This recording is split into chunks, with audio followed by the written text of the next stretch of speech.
interpretation, and you can get the translation there. Also, as the sign that has just come up shows, we are recording this session, so it's just good that you know that the session is being recorded. So to introduce our series today, the decade has the ambition to trigger a revolution in ocean science that will take us from the ocean that we have to the ocean that we want. To meet this ambition, the decade will provide a framework for collaborative and participative research to advance better integration of diverse knowledge systems from different disciplines, sectors, stakeholders, and communities. So this regional virtual session today, as you know, is entitled Co-Designing the Ocean Science We Did for Africa.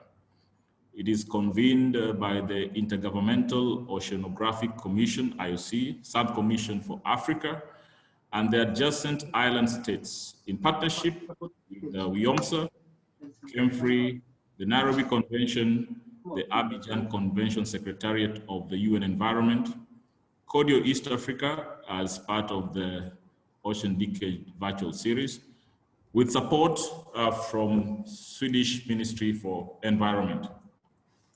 So today, our goal is to explore opportunities and challenges to deliver co-designed, solution-oriented research that will lead to transformative decade actions with long-lasting benefits to the ocean and society. Following the first global session that was held in September, we will dive into Africa's contextual factors along with its needs and priorities at regional level in terms of transforming knowledge systems, developing capacity, and enhancing training and education. So that's going to be our goal for today. We're going to explore the opportunities and challenges that we have in co-designing and delivering solution-oriented research. Now, just some housekeeping points before we begin for participants.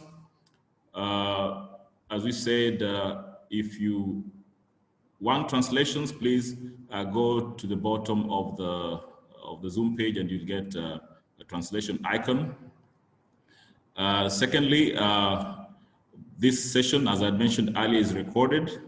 A link to the access for the recording will be shared on the Decade dedicated webpage, so we shall share this recording later on.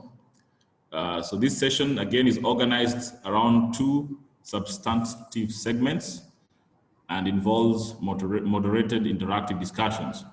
So we'll invite you at some point to send your written questions via the chat box. So if you can locate where your chat box is and you have any questions for any of the panelists, we will encourage you to start sending questions as soon as presenters end their presentations. As for our panelists, we'll kindly request you to switch off your cameras and the microphones after you've finished with your presentations. And please try to stick to the 5 minutes that will be allocated for your presentations. If time allows, at the end of all the presentations, we might give you more time to address or to make clear some of the issues that may arise from your presentations. So without wasting much time, I would like us to go straight to our first presenter. And I would like to welcome our first panelist, Alison Clausen, who will give us an introduction of the Ocean Decade Virtual Series and the series on co-designing the science we need for the Ocean Decade. So Alison Clausen works with the Intergovernmental Oceanographic Commission of UNESCO. And I want to take this opportunity to welcome you to give us your presentation. Welcome, Alison. Thank you very much, and I hope you can hear me okay. So good morning and good afternoon. It's a real pleasure for me to be here, and thank you to all our co-organizers and to the participants as well, who have shown an interest and joined us today. Perhaps we can move straight on to the first slide.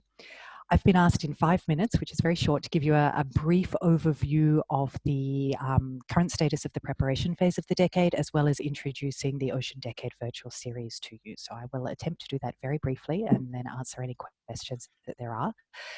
So as many of you know, we're now entering the final months of the preparation phase of the Ocean Decade. It's been a very participatory process that commenced with the Global Planning Meeting in May 2019, and then which was followed by a series of regional planning meetings, including the one in Nairobi in January this year, which seems like a very, very long time ago, but it was only January this year. This process has culminated in the preparation of the implementation plan for the decade that's currently being considered by the United Nations General Assembly. And this implementation plan is a fundamental part of the decade. It's really going to guide the rollout of the decade. It's a dynamic, it's a living document, it's non-prescriptive, and it will evolve and be updated over the life of the decade. Now, if you read nothing else in the implementation plan, this figure that is on the screen tries to summarize just in a few words what the Decade Action Framework is all about. So I think it's worth just looking at this quickly. The implementation plan sets out this idea that the actions, the initiatives, the tangible, concrete, on the ground projects that are going to happen during the decade are not pre-identified. They will be identified by diverse actors, including both generators and users of knowledge. They will be implemented and resourced by diverse groups as well throughout the decade. And the identification, implementation, and resourcing of these decade actions will occur through collaborative processes, including co-design and co-delivery. And these actions will be identified through a series of calls for decade actions, the first of which has just been released on the 15th of October. Now, these decade actions, which you can see on the bottom layer of this diagram, are organized around a series of decade objectives that represent the overlapping steps in the process to move from the ocean we have to the ocean we want. And these steps relate to the identification, generation, and use of knowledge. And again, there's a real emphasis in the implementation plan on collaborative processes, including co-design at each step of that value chain. And actions will also be developed to contribute to one or more of a series of 10 Ocean Decade challenges that represent the most immediate and pressing needs for the decade, and that aim to convene communities of practice to co-design and co-deliver actions to meet the different challenges. And together, this collective effort will contribute to the achievement of 7 decade outcomes, which you can see on this slide: the clean ocean, healthy and resilient ocean, and so forth, and thus contribute to the 2030 agenda and related global and regional policy frameworks.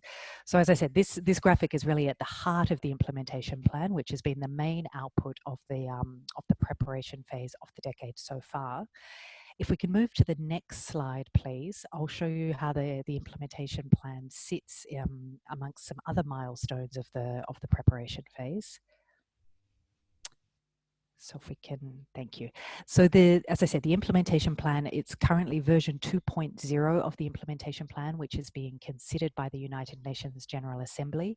This process is going to go through until probably mid-December this year, at which point we will have, fingers crossed, the green light for the implementation plan for the decade.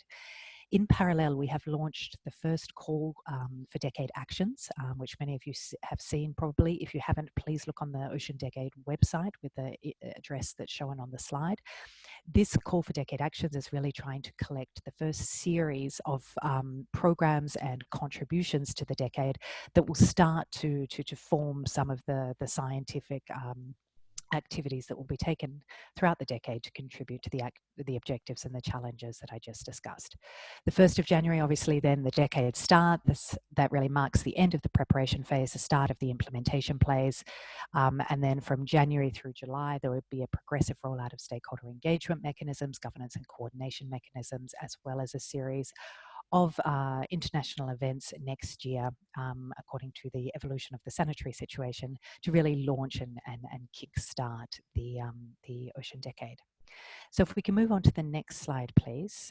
To give you a bit of context about this Ocean Decade virtual series that we're all here for today, as we enter this final stretch of the preparation phase for the Ocean Decade, and as partners start to develop ideas and initiatives for decade actions in response to the call for decade actions, we've been looking very hard with our partners at ways to continue to engage actors and maintain the necessary momentum up until the decade launch. Now, this is obviously complicated by the fact that we can't meet in person for most of us, given the current sanitary crisis. So we've come up with an alternative approach, which is this Ocean Decade virtual series. This series is a series of virtual dialogues that are really aimed at mobilizing the global ocean community, fostering innovative solution-orientated action, and helping to build transformative and sustainable partnerships.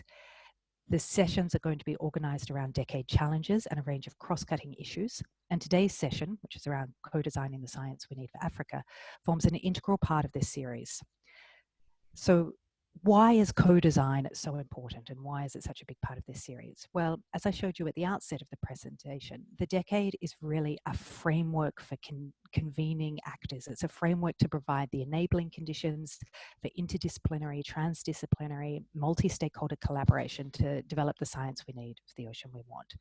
And during the preparation of the implementation plan, we felt a very strong demand from partners for discussion and for practical guidance on how we can achieve ocean science throughout the decade that is relevant to existing and emerging societal needs, that is co-designed and co-delivered through innovative and sustainable partnerships, and that reaches across and actively seeks collaboration between disciplines, sectors, and communities of knowledge.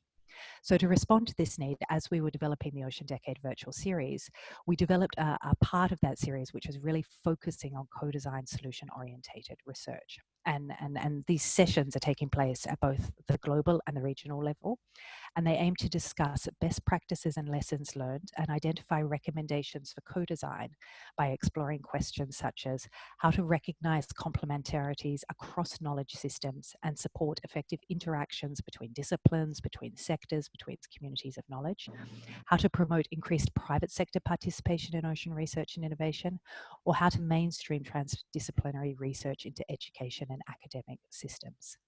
So the first global session on co-design science was held last month as a starting point for this conversation. And it highlighted some major challenges and concerns related to co-designing ocean science and the methods and processes that exist. But it also looked at opportunities, including the diversity of collaborative research practices that are available, the importance of regional coordination and action, the need to ensure appropriate funding mechanisms to support the co-design process, and the need to build multi-stakeholder partnerships that are based on trust. So the aim then of the regional sessions, of which this session is obviously a key part and one of the first regional sessions to take place, is to really explore those issues that were discussed and put on the table in the first global session, and explore in more detail some of the challenges and opportunities, including, for example, for the integration of Indigenous and local knowledge. And it's also an opportunity to identify specific regional needs, such as capacity building, training and education needs, while diving into specific regional contextual factors. The aim is very much to build on the discussions that started in Nairobi in January and subsequent discussions that have continued since then, and to link to future processes within the Ocean Decade preparation and implementation, including different kickoff conferences and regional events that are planned for next year. And I think Mika Odido, my colleague, will come back to that at the end of the series, at the end of the session, sorry, when he talks about next steps. So in the interest of time, I will leave it there. I think we have an incredibly rich panel. I'm really looking forward to the discussions. Thank you again to all our co-organizers and to all the participants for your interest. And I wish us all a very successful and enriching session. Thank you. Thank you very much, Klaus and Alison, for trying to keep time. I'll just like to request those who are not presenting, please mute your mics, just for us to have a smooth session. At this point, I would like to welcome our second panelist, Dr. Jared Bosire, from the project manager, Nairobi Convention Secretariat of the UN Environment. Dr. Jared, welcome. Thank you very much, other colleagues. Good afternoon, good morning. I will shortly put off my videos so to ensure that there is stability in connectivity as I go through the presentation. And can I please request that we move to the next slide? Next, please. Next. Now, I would like to indicate from the beginning, if you can please go back a bit. Okay, thank you. You can leave it there. No. I would like to indicate that since we are talking about the ocean decade in the context of Africa, it's important to note that Africa has been changing over the years, and Africa is currently rising because of so many socioeconomic opportunities that it presents. And those economic opportunities with their associated developments will have a significant impact on the integrity of coastal and marine resources. Next, please. Next, that is what I've talked about. And when you look at the map of Africa, this map is actually done by the Africa Development Bank. The continent is experiencing an upsurge of huge development corridors ranging from ports, railways, roads, extractives like mining, oil and gas, and all those are concentrated around the coast. And these huge developments actually intersect with important coastal and marine resources, and they are likely to have huge significant impacts that we have not experienced in the past. Next. And these developments are being driven by huge financial inflows to the continent from external sources because developments require finances. So some of those come through overseas development assistance, foreign direct investments, or remittances. So over the years, we can see that as the developments are rising across the continent, they're actually supported by huge financial inflows from external sources. Next.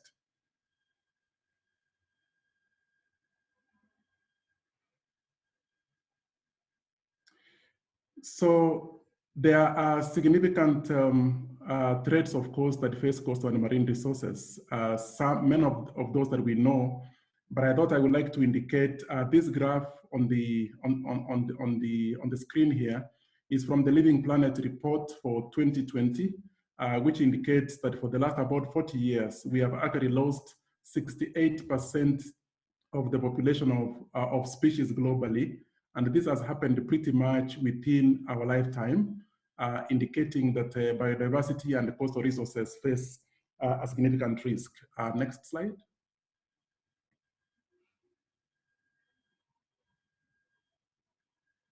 And the oceans have not been spared from this challenge. We have actually had significant extinctions in the past, 5 of them, and we are currently experiencing the 6th global mass extinction of species. And the biodiversity in the coastal or marine space has also not been spared. Next. Next. Let's go to the next slide. Yeah, that is done. Next. Next again. Thank you. So we are experiencing a very serious loss of biodiversity. As I indicated, up to 2020, we have lost almost 68% of global population of species. We don't know how the trend will be until 2030 when the decade of ocean science culminates. But concerning the ocean, we would like to bend the curve on biodiversity loss. And for this to happen, very concrete actions will be required next, some of which I'm going to highlight here in a minute. And this will require a lot of efforts, a lot of resources, and a lot of strategic partnerships. Next, please. So we'll need to reduce greenhouse emissions significantly, reducing the impacts of food production, doubling sustainable fisheries management, and even keeping major rivers flowing. So very, very ambitious actions that will be required if we have to bend the curve on biodiversity loss. Next. Next again. And in the context of the presentation today, then, we will need, next again, we will need to ensure that there is very clear linkage between, not before that, there is very clear linkage between the science that is done and the management or policy implications thereof, so that policies and management are actually informed by science. So there needs to be a very clear link between research, whether basic or applied, and policy decisions. And I believe that this will be critical during this decade for ocean science. Next. And if I give an example from the Nairobi Convention, for instance, area, with partners, we have established a science policy platform, which plays an important role in offering scientific and technical advice on priorities for management. enhancing cooperation among different partners, coordinating and facilitation of identification of opportunities for collaborative research, but critically providing a linkage between research and decision-making, whether in policy or management. And I believe this will be a critical aspect to consider during the implementation of the ocean decade. Next, please. And there will be many frameworks that will be important in the implementation of the decade of ocean science. One of those will be the SDGs, especially SDG 14, among others. But what will be most critical will also be the strategic partnerships among different partners to ensure the linkage between science, policy, and the actual sustainable management of coastal and marine resources. Of course, the current discussions going on the global biodiversity framework will also be an important consideration during the decade when those discussions are closed. Next. Now, there are, of course, 7 outcomes of the decade. The 7th one is deliberately highlighted because it has been introduced, which is an aspiring and engaging ocean. It may be useful that there is a consideration to establish centers of excellence or technical working groups to support the delivery of these different outcomes. I'm sure that there will be discussions around this in the coming days for effective delivery. Next.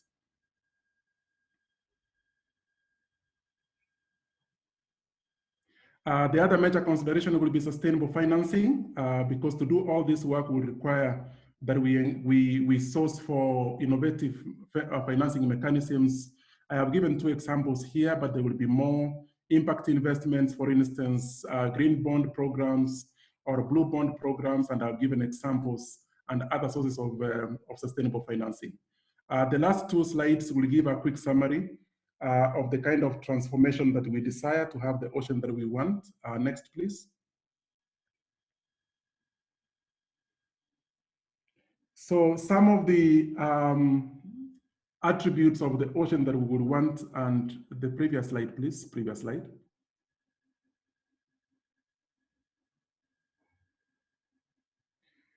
Okay, thank you. So some of the changes that will be desired will be the need to ensure that we have the capacity that we need to do the science that is necessary. Science must provide solutions which inform policy, which inform management, but also the need to have a clear value chain leading to resources and a commitment. These are some of the attributes that will be critical for us to have transformation during the decade of ocean science. And lastly, the last slide on this.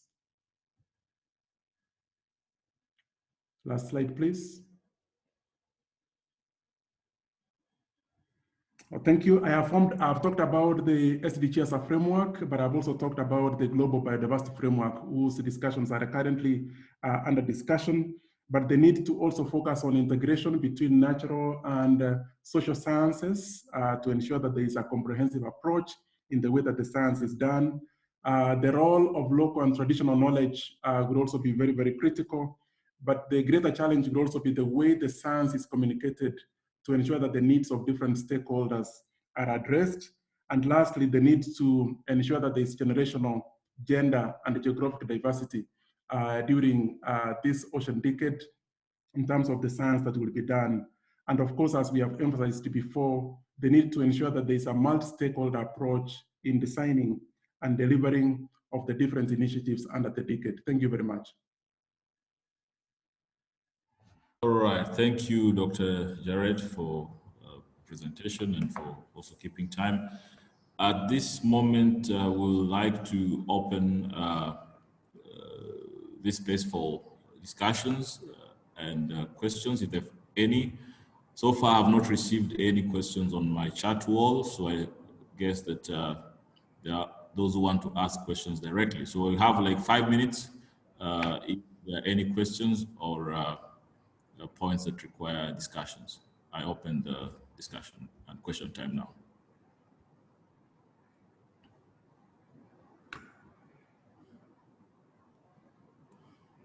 You can raise your hand if you have a question. If you go to the reaction, I'm not sure where this is, but you can just unmute, ask a question if you have a question.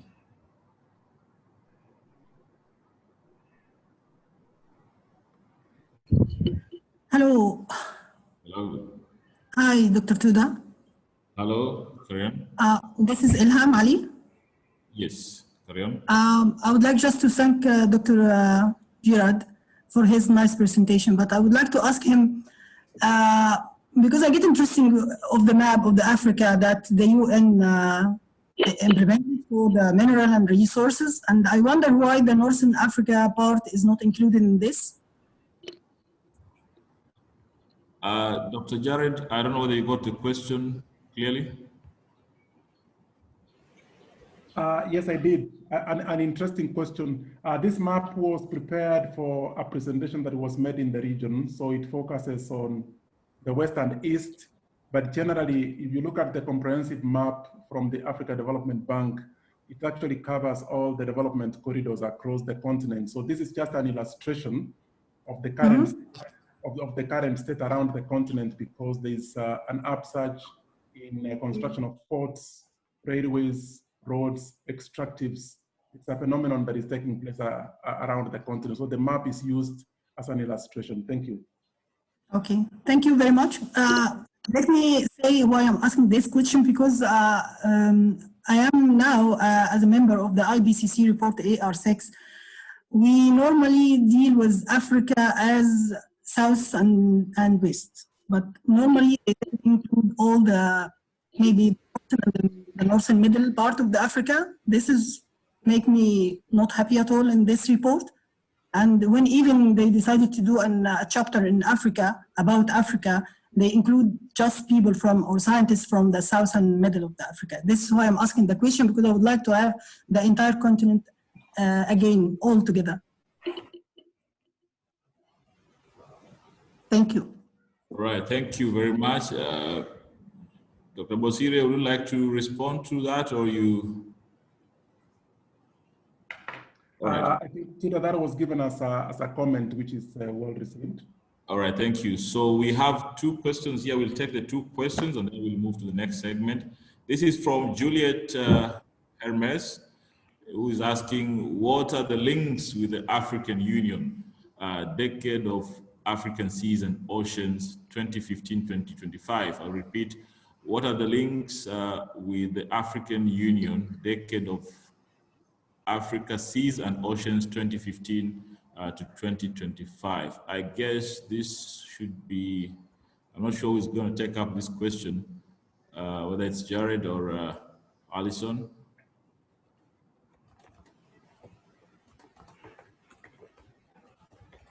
Or Mika. Mika is also here if there are any questions that not necessarily from the presentations. As you think about that, the second question is from Judy. Judy asks, what does broad-scale science communication, where does broad-scale science communication fit into the knowledge transition pyramid? Where does broad-scale science communication fit into the knowledge transitions pyramid? So these are two questions that we have from our participants. If there are any reactions from the two panelists we've had so far, you can also take time to think about it and we can talk about it much later. And the third question, as you think about it, is from Jackie Uku, who says, I'm very happy to be part of this discussion. I would like to ask a question on where the field scientists fit in all this. How do we get our voice heard at the level of IOC and UNESCO?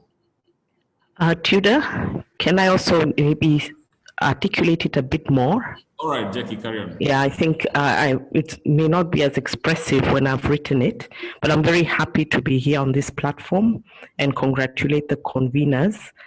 One thing I've grappled with is how to get the voice of the laboratory scientists, the field scientists like myself, onto the IOC platform. A lot of things happen at the global level and high-level policy level, but it's very hard for us to be felt and heard. Maybe Alison can explain to us what processes we need to take from the grassroots level so that we are well represented The agenda is big, the decade is huge, it's bigger than us, but how do we make our little voices heard? Thank you. Thank you, Jackie. Alison, if you could probably respond to Jackie's question.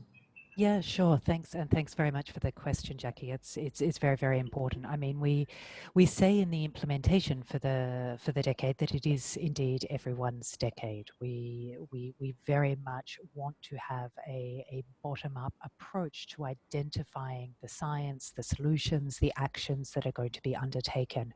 Now, that's easy to say. How are we going to make that happen, I guess, is the big question.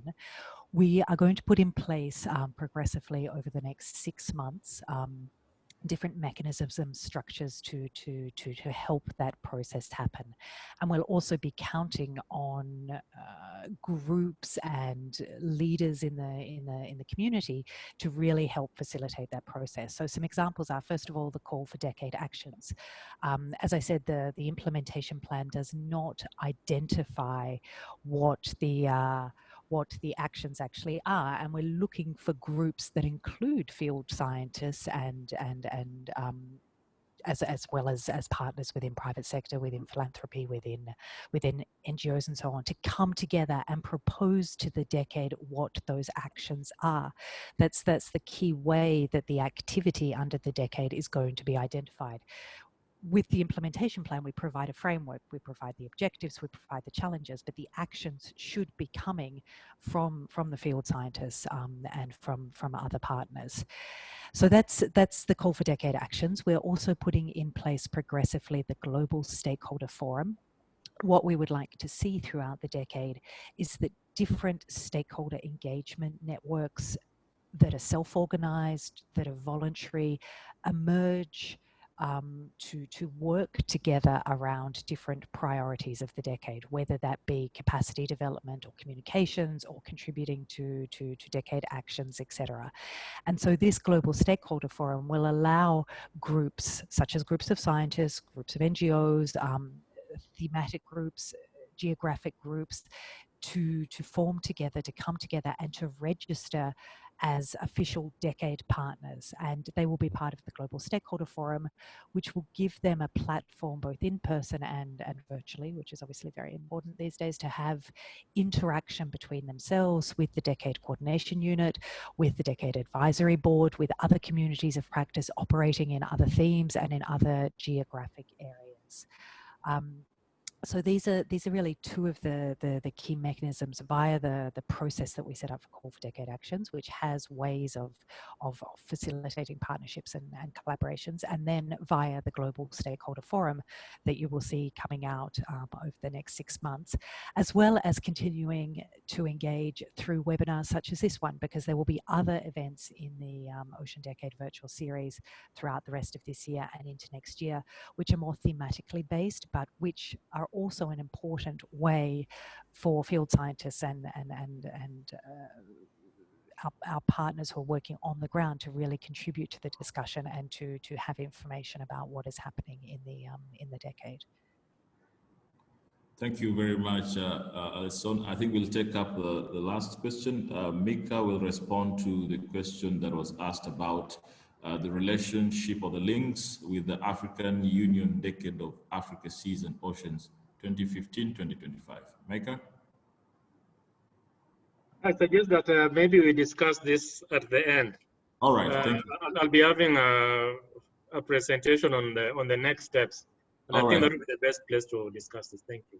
All right, so that's okay. I think we will then move on to the next segment, which will also have, we have two presentations coming in shortly. But this segment, we look at the key elements and parameters to consider, as well as some fundamental characteristics of co-designed, co-production, and co-delivery of ocean research in the context of the Ocean Decade. In addition, we will look at the question, what does it mean for knowledge generators and users to engage in an iterative process of co-design, co-delivery of ocean science? So this more or less addresses what Dr. Uku was asking. And to start us off in this session, we will have Janina, who is going to present to us about lessons learned from interdisciplinary projects. Janina is from the Marine Conservation Support Project and Miwizen Initiative. I hope I got that name right. So Janina, you're welcome, it's your time. Thank you very much, Arthur, for the introduction, and thanks to the organizers for inviting me to present here. Yeah, my name is Janina. I work at GIZ in the Marine Conservation Support Project. And as that, I am also part of the Secretariat of the initiative Meerwissen, which is an initiative of the German Federal Ministry for Economic Cooperation and Development, BMZ.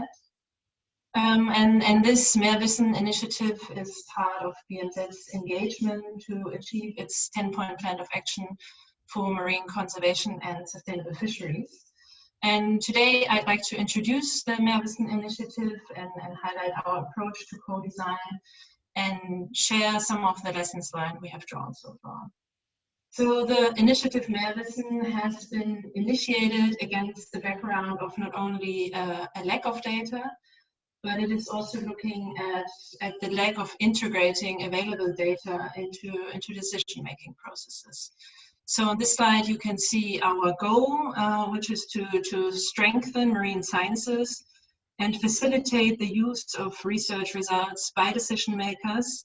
And we try to achieve that by building bridges and enhancing the knowledge transfer between science and policy. To achieve this, the course of action of the initiative is based on 3 pillars. And the first one is supporting partnership projects between African and German marine research institutions. The second pillar is stimulating the dialogue between science and policy by bringing researchers and policymakers together. And thirdly, we aim to strengthen institutions and their role in knowledge transfer and knowledge brokering.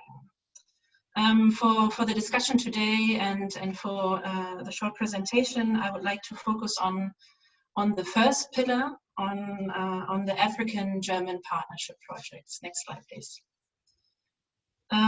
So we have a funding program for partnership projects between African and German research organizations, and that we really see as the centerpiece of the initiative. And currently there are 12 projects ongoing. And this map provides you with an overview of these 12 projects. I won't go into much detail on them now, but if you're interested to learn more about them, you can have a look on our website. Next slide, please. What I would like to talk about now is really focusing on the co-design approach we have taken for this initiative. So you've heard me call our projects partnership projects, and I call them that for a reason. So we want to follow an approach within these projects that increases ownership and develop projects that are based on a joint vision of all partners involved. Currently, our co-design approach includes a workshop, a co-design workshop, which takes place before the start of the projects and even before the final funding proposals are submitted. And this co-design workshop is attended by at least one representative of each organization that is part of a project. And it provides not only the opportunity to then jointly work on the project concept, and obviously integrate everyone's expertise and perspective, but such a workshop also allows to reflect on the partnership itself and how you aim to collaborate. Looking at the transfer of project results then into decision-making processes, we see that such a joint approach to project design is crucial in creating the project that is context-specific and that creates results that are applicable. We've obviously are in change with the Meerwissen projects that are currently running, and based on their feedback, in regards to our co-design approach. We want to develop it further, and we want to follow up on this initial co-design workshop and provide additional opportunities to reflect on the partnership so far, and particularly for the projects that are well into the implementation, to also discuss and agree on questions of data sharing, of data storing, talk about dissemination of results. And with regards to some of the lessons learned that we have drawn from the work we have done, overall, we have received positive feedback on integrating this co-design approach into our initiative. Obviously, there are challenges that remain for us. There are administrative challenges. There are also challenges in really integrating, excuse me, in really integrating all the stakeholders that are involved. So in the workshops we have organized, we have invited the African and German research organization representatives, but obviously each project itself has a larger audience and other stakeholders that should be involved in the planning process, but that we weren't able to do, I mean, mainly due to the size of such a workshop and in that regard funding. But what we really want to highlight is that we believe in this co-design approach, and I think it's not only relevant as in our example of the Mehrwissen initiative in North-South collaborations, but obviously also when looking at collaborations on a regional level or even national level, as well as when thinking about cross-sectoral collaborations. So to sum up, our recommendation, which would be to require co-design and funding calls, which means to provide also the times and to fund the funds for such a process, and potentially even before a project starts, to have the opportunity to design project concepts together. And at the same time, that obviously requires some guidelines on how we can really create a co-design approach that is also evolving over time. Next slide, please. That's it from my side. Thank you very much for your attention, and yeah, we look forward to developing our own co-design approach further, and learn from your experiences and participate in the discussions. Thank you very much. Thank you very much, Janina. Our next presenter will be Mr. Dou Stein from Plastics South Africa. Is going to talk to us about lessons learned from interdisciplinary projects and the increased role of private sector. You're welcome, Mr. Dou.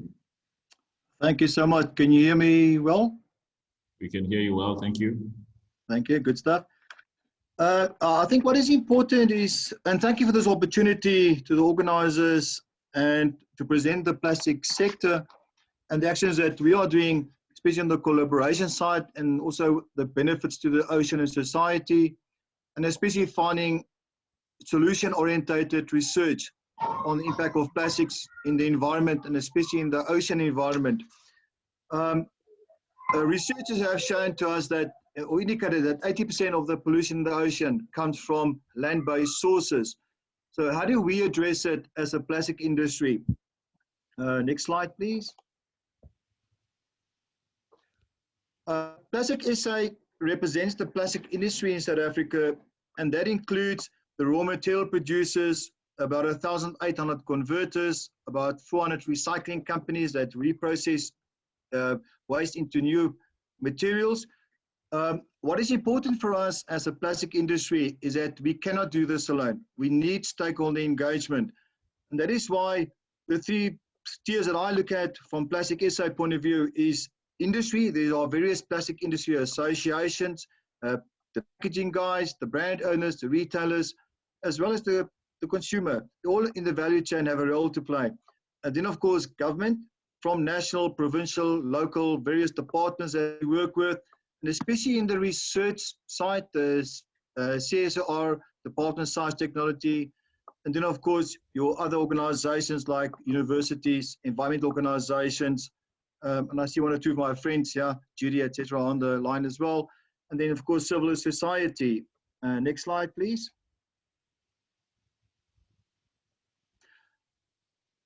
What have we done? I'm going to start on a global level because I also represent the global plastic industries. For instance, we've got the World Plastic Council, the Alliance to End Plastic Waste, the Global Plastic Alliance, and then the newly formed last year, the South African Initiative to End Plastic Waste, really to promote the responsible use of plastics and also coordinate our efforts to achieve practical solutions to address plastics in the environment and especially in the ocean environment. And how do we do that? We do that through various working groups, supporting of funding, action with projects to look at the full value chain. And there we're looking at from raw material converters, the recyclers, the brand owners, the retailers, the consumer. The full value chain have a role to play and a responsibility. So we've got various working groups, as I said, from infrastructure, looking at the circular economy, education awareness programs, advocacy, stakeholder engagement, which I feel is very important, cleanup campaigns, that we shouldn't be doing cleanups forever and ever. Like Judy, man, always says to me, we should stop doing cleanups, and I agree with her totally. Bioplastics, innovation, communication, the waste pickers have a big role to play. And then, of course, this conference emphasis is on research. And we do work very closely with various research organizations, etc., to see what is the best opportunities for us. Next slide, please. Okay, as you can see, and that's not even the full list, but stakeholder engagement to find the best solutions is very important. We were supposed to write an industry waste management plan in the plastic and packaging industry. That if they now have changed, our minister prefer the extended producer responsibility route. In the plastic industry, we've got various PROs or product responsibility organizations. Petco looking after plastics #1. There's Polyco looking at the polyolefins, the vinyls, and the polystyrene guys. And then, of course, also the newly developed SA Plastic Pact, where a lot of companies and the value chain are involved. Next one is the African Marine Waste Network, where we are one of the founder members. And we also realize that Africa have got a big problem in terms of its development, in terms of its waste management and recycling, etc. So we need to bring our expertise together and work together finding best solutions. Of course, United Nations, WESA. And then the next plastic colloquium, we had the first one last year with the Minister of Environmental Affairs to look at waste management. On the 12th of November, next week, we're having the next plastic colloquium to say, where are we now and what are we going to do going forward? Next one, please. To the question that was asked to me is how can we foster private sector engagement? And I'm sure that most of you can add to that list, and it'll be great to hear some more what we can add to the list.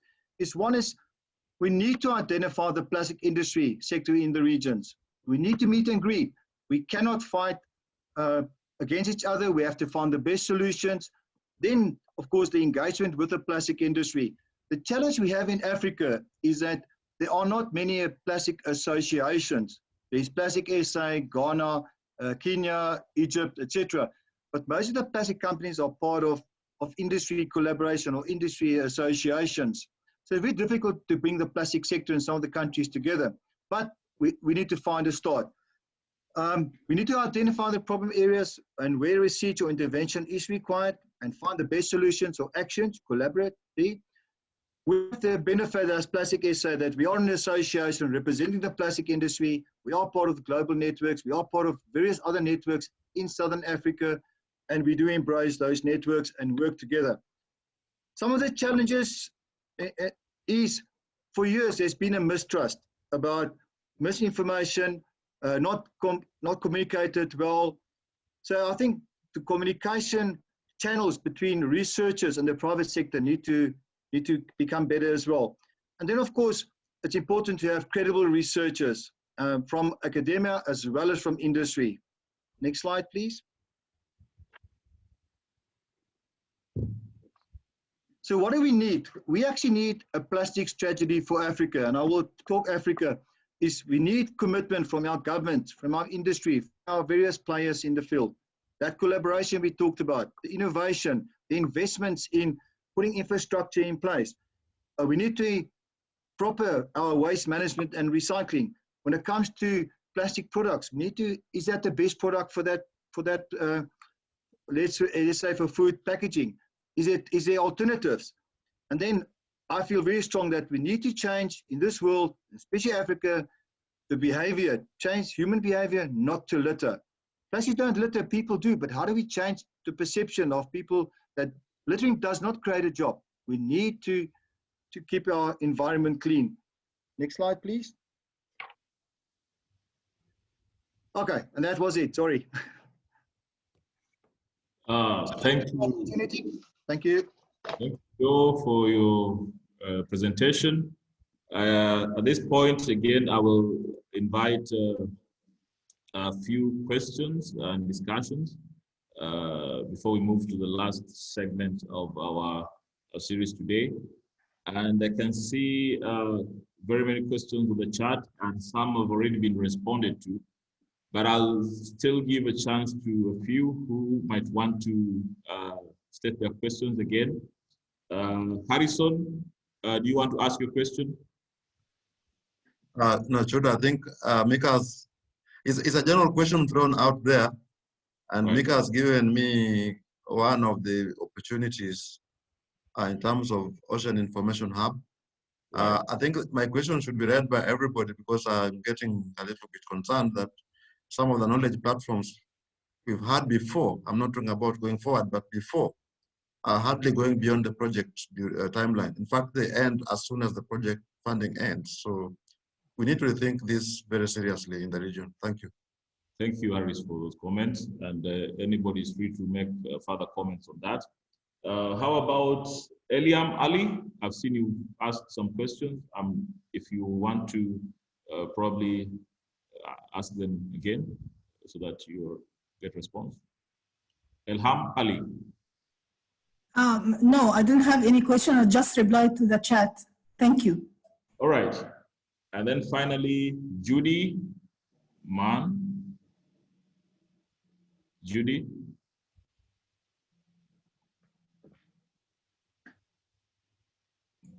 I think my question was around the communication and the science communication. So it's just referring back to that.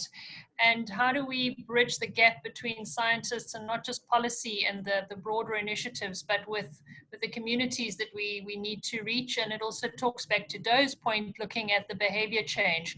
How do we integrate and start looking at some research on behavior change in the ocean space so that we broaden our view on research to include much more of the social science as well as the traditional science that we talk about, the transdisciplinary that was mentioned right at the beginning?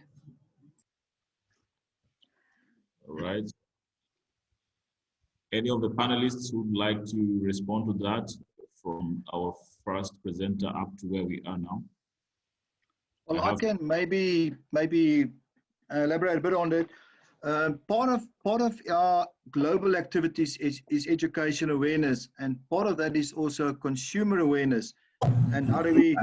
So I think that is a space there we could maybe globally look at, especially locally, on some research projects on behavior change. Petka has done a study on perceptions on recycling, and what came out of that research is that one of the big challenges is in some of that research is, why do people not do recycling? Why do people litter? And it's really basic questions that comes up, is that if there's no bin, I cannot do recycling. If people don't take it from my house, I cannot do recycling. I'm doing littering because it creates a job. So I agree with Judy. We need to. If somebody's radio is on, please. Mike.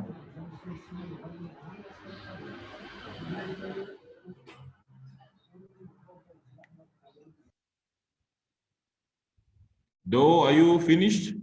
Hey, yes, I'm too nervous to talk now. No, it's really, I agree with Judy. I think Je suis d'accord avec Julie. Je crois que l'éducation. Awareness, those are issues that we really need to address. We can put in the best infrastructure. If people don't use it, and if it's not presented to them, we're not going to change people's behavior. Thank you, Joe. So final question before we proceed on is from Will. I don't want to pronounce that name. I might pronounce it wrongly, but Will, you've asked Janina a question. If you like, please, can you state your question again for Janina to respond? Hi, I hope you can hear me. Yes, although I see there's some other responses, so it doesn't just have to be for Janina. I guess it was about how do you ensure legacy beyond project lifetime, which is critical to all projects. And if you're having co-design, how do you develop or how do you build in that kind of legacy from the outset? All right, it's not just for Janina, for any of the panelists or any person who feels that they can respond to that question. I'm happy to say something about that, and as said, I think there is a discussion going on in the chat already, but it's obviously always a challenge what to do after sometimes a rather short project span, and we also depend on funding to be renewed, and that's always a challenge. But I think making research projects relevant for policy making is one key to basically create further demand for data and information and knowledge on aspects that are important on that level. So, for example, linking what you do to the political needs and also commitments in your country or region. So, for example, what we are asking for in the template when you submit your project proposal is to link what you do to existing agendas in the region or to national development plans to really ensure that what you do becomes or can be used. And I think that could be one approach to more closely link scientific activities with policy making. Yeah, maybe that is a comment. All right, thank you very much, Janina. We will move on to our last segment in this series. And in this segment, we are going to look at how to foster co-design, co-production, co-delivery in ocean research in Africa. And we're going to address the question on what the main capacity development, education and training needs are, and what incentives and support structures would be needed for co-design and co-production and delivery of research in Africa. So in this segment, we will have three presenters. We'll have Professor Elham from Suez University of Egypt, Kennedy Osuka from Kodio, and Professor George Wiafe. So we'll start it off with the Professor Elham Ali from Suez University. Professor, it's your time. Thank you.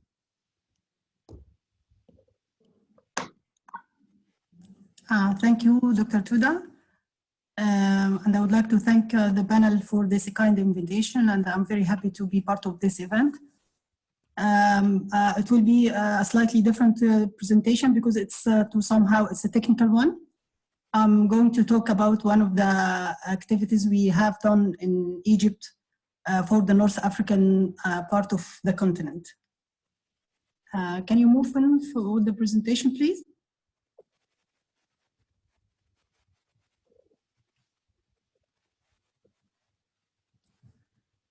I'm going to speak about our activities, latest activities, how to control the marine oil spill in the northern northern part of the Africa. why we have moved quickly. We tried at the beginning in this project. This project is funded by the European and the African Union budget project. It's called NAF Coast. It covered an area from east of the coast, from Egypt to Mauritania to the west. Next slide, please. We tried at the beginning to use the optical sensors to delineate and to monitor the oil spill, but it doesn't work because of lots of reasons. One of them is the atmospheric conditions, and then we changed it to the synthetic aperture radar, which is called SAR.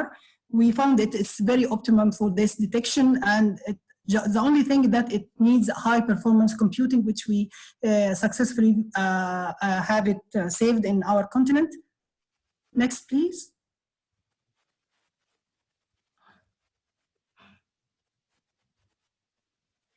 We followed the images for the satellite images for 3 years, from 2017 till today, and we had like 3,000 scenes processed. They recorded like 150 cases detected for the region, especially from Egypt, and this some of the, unfortunately it doesn't move.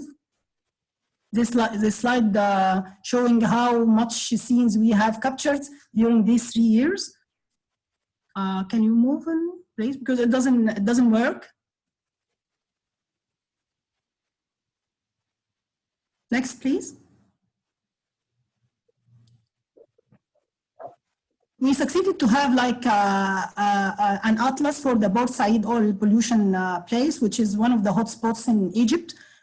We detected like 20 oil spill events during this period from 2014 to 2019. And then we managed, next please, we managed to have a hazard map for this region.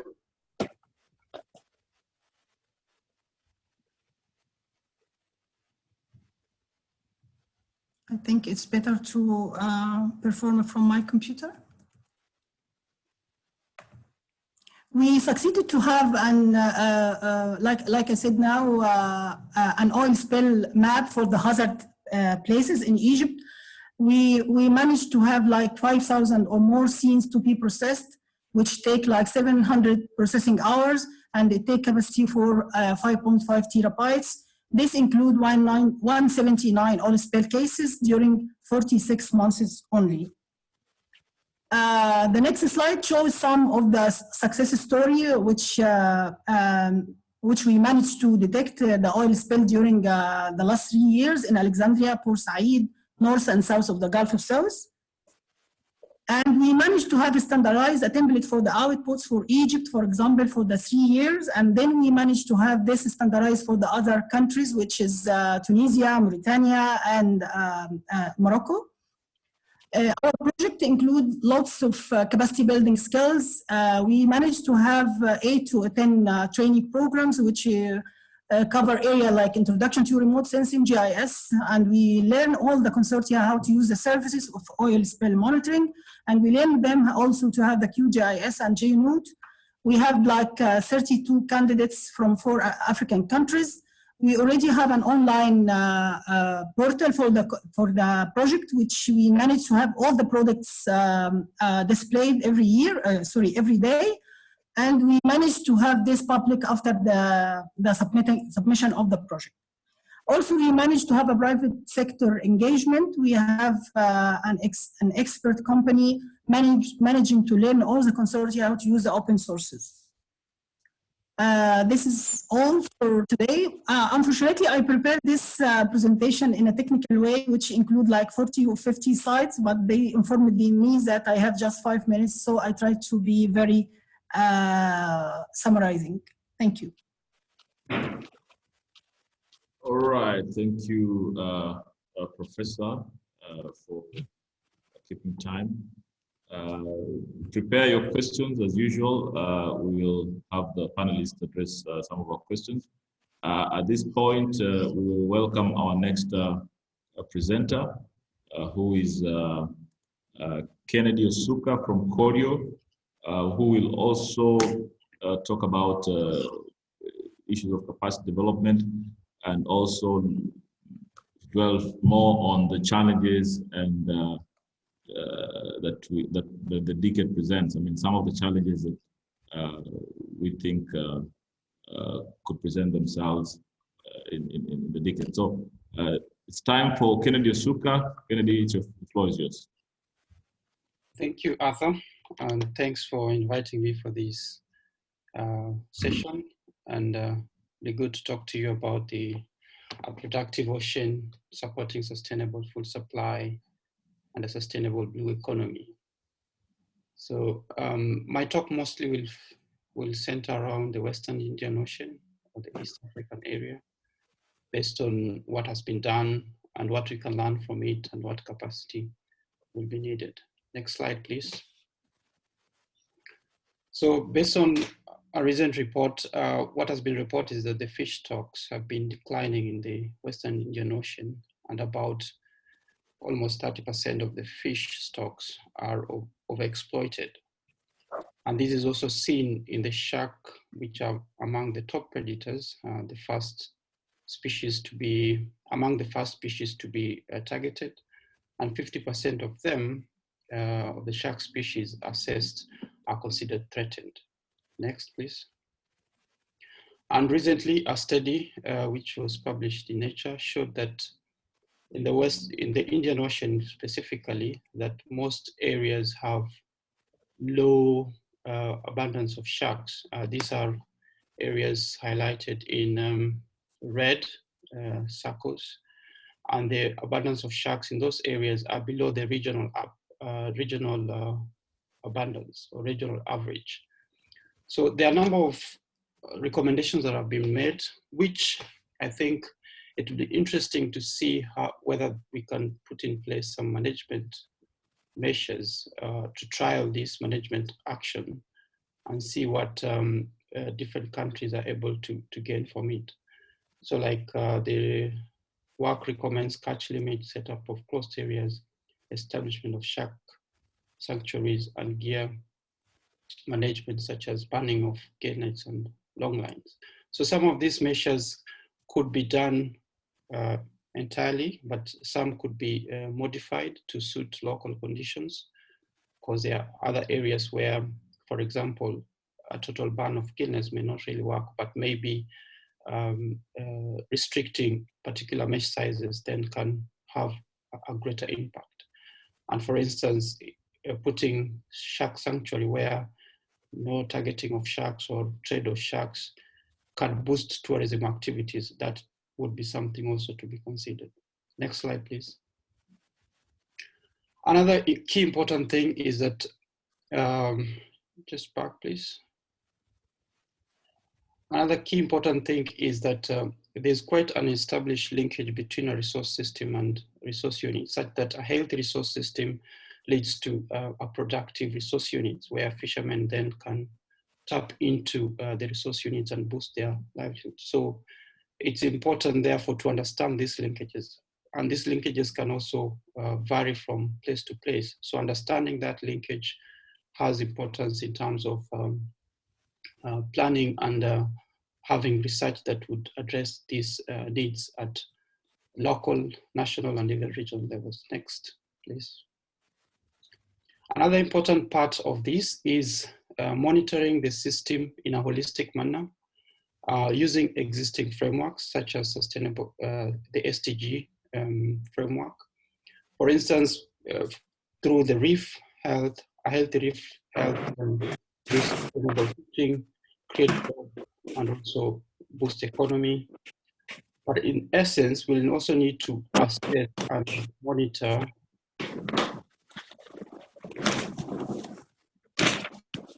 There's some echo from Maggie, I think. Please mute your mics. Sorry. Yeah, so also looking at the environment, the enabling factors such as the climate action, how nutrients are, how to avoid nutrients getting into the ocean is quite important, and also coastal vegetation. If that can all be monitored, that will really help in terms of increasing the having a sustainable blue economy as well as getting proceeds from it. There are various ways which this can be implemented by doing ocean literacy, ensuring that community are involved in governance management, and also, as echoed by Jared, partnerships are quite important in terms of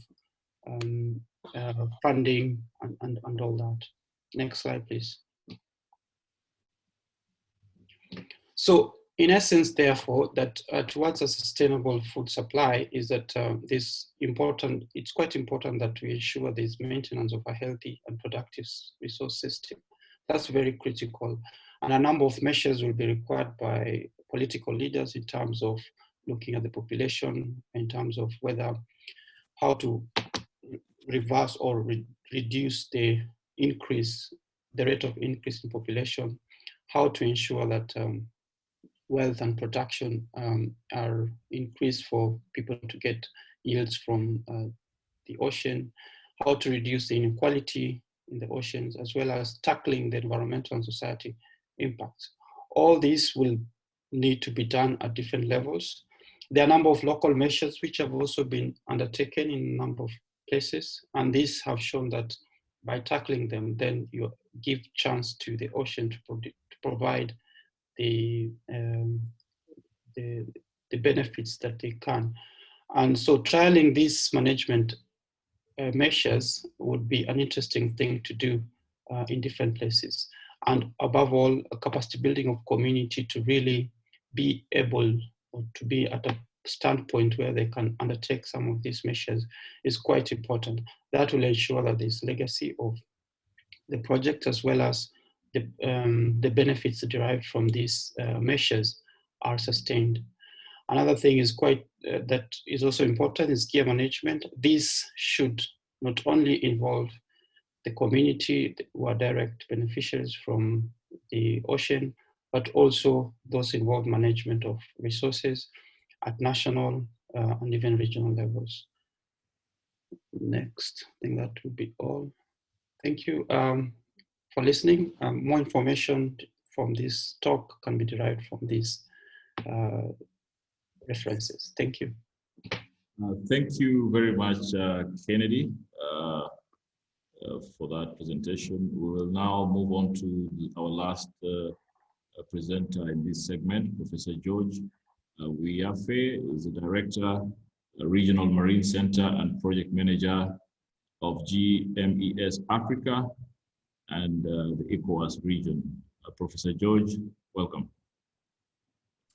Thank you very much. Good day to you all.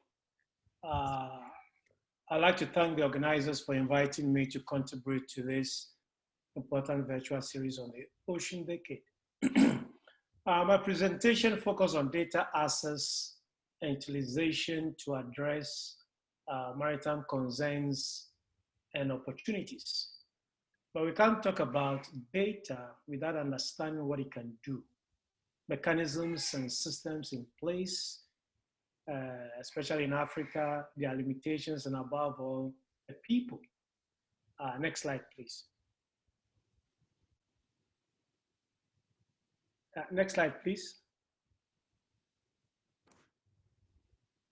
Okay, thank you. What is the ocean we want? It is a blue economy that will make us benefit from the $1 trillion per year wealth of the oceans of Africa. To that, we have to bridge the gaps in areas that Africa currently have challenges in terms of limited data, capacity levels, infrastructure. The focus is a transition from simply monitoring based on an ad hoc small-scale research to sustained monitoring, thinking in transboundary terms, and adding value to data through employment of innovative technologies. I want to say that agendas and strategies become a wish list when we don't practically carry out actions with a view of understanding ongoing processes and making commitment through investment. Next slide, please.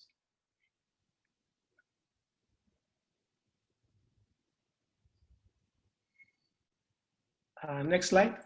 Thank you. If you look at this slide, this is culled from several decades of engagement across the continent, which has shown that challenges in the maritime domain are transboundary and therefore require collaboration in addressing them. This is where co-designing solutions, co-production, and co-delivery becomes pertinent. Data needs, science-based policy decision-making, and capacity strengthening are key in realizing the aim of the ocean we want. We are faced with decline in fishery resources, pollution, biodiversity loss, etc., and we must reverse these trends with the right data. Next slide, please. I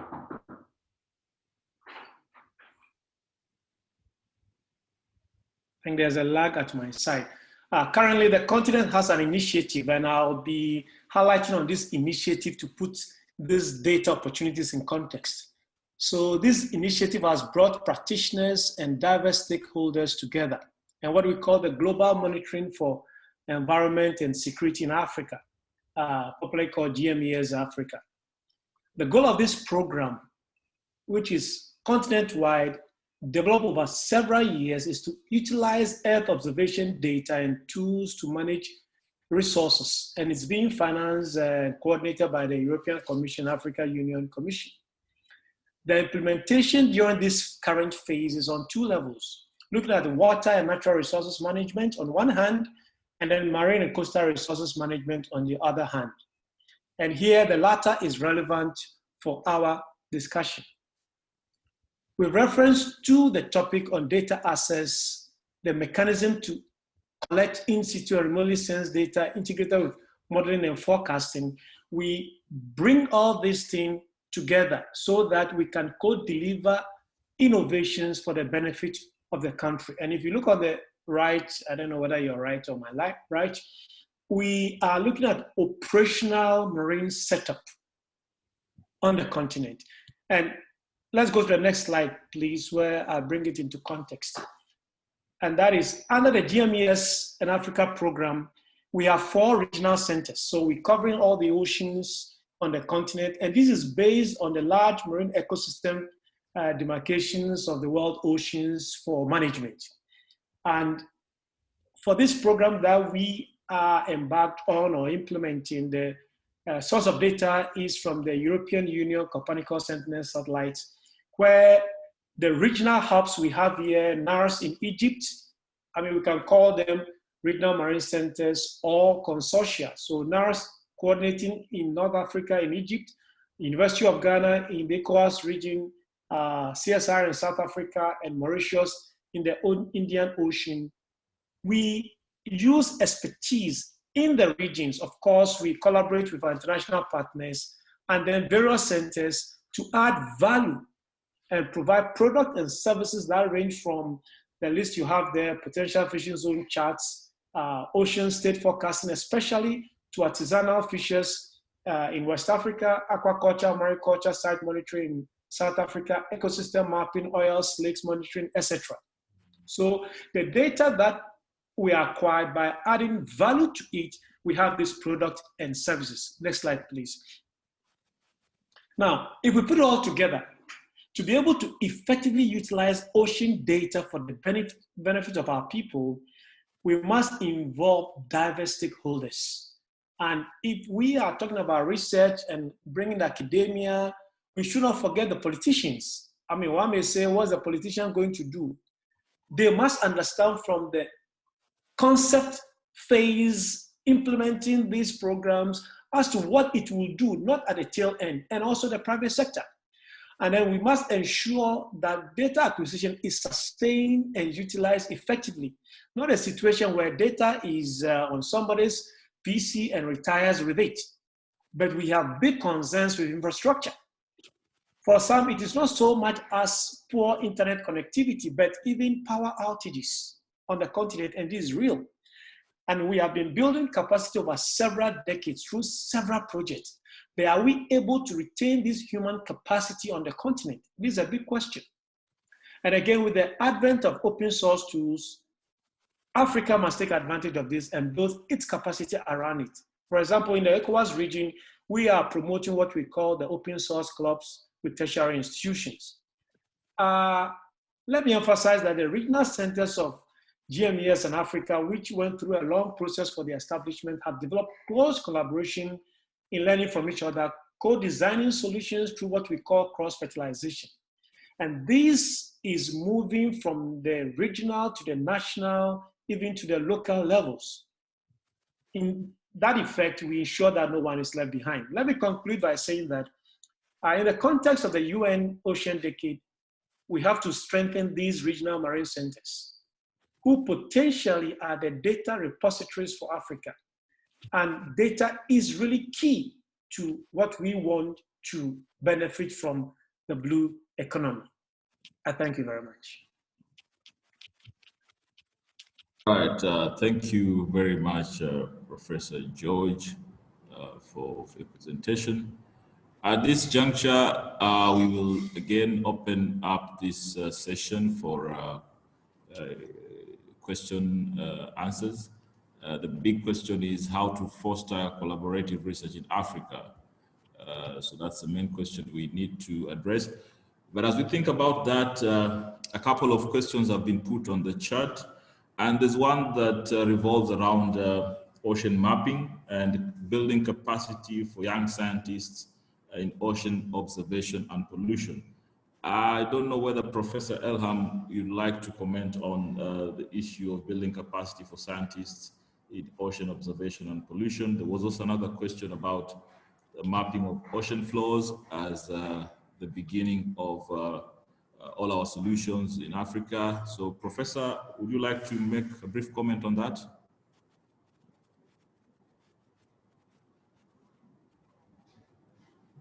Professor Elham? Right, if she's not there, then we look at the other question was on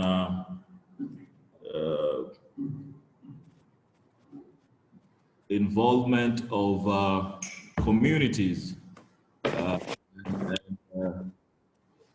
how important it is to involve communities in co-designing and co-production.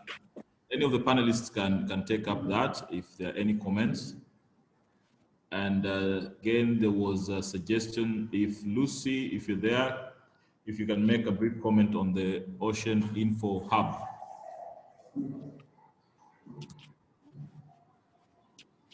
Well, let me take the community involvement in designing some of these solutions. And I'll make reference in West Africa. And here, from experience, you know that the local communities have their own knowledge. This is traditional knowledge. And by working with them closely, they sort of, I mean, we fertilize each other. We like to use the word cross-fertilization a lot here. So we fertilize each other. Sometimes the information they are providing is so pertinent in what we can do. And that brings the acceptance to them that these solutions are not top-down and they are being directed to use something is alien, but something that they were part of the process in development. So bringing community to bear in providing solutions is so key. That's why in my presentation, I made mention that we are not only looking at the scientists, but then the actors cut across. Thank you very much for the comment.